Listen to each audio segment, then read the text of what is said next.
Welcome guys. In today's video I'll be showing you how to create a folder, and I have two methods for you.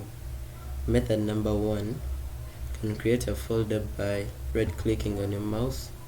From the drop down menu choose new, then press folder. There it is. You can give your folder an appropriate name, like hey, and there it is. So inside the folder it is empty. You can create other subfolders using the same method.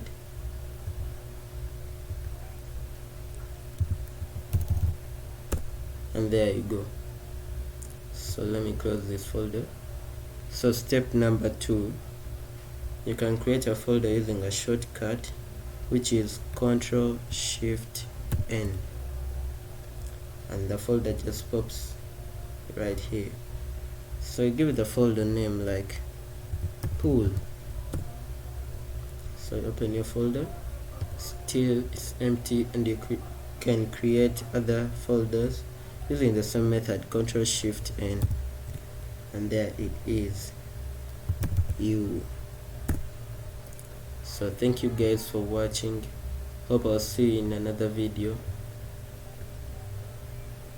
Bye bye.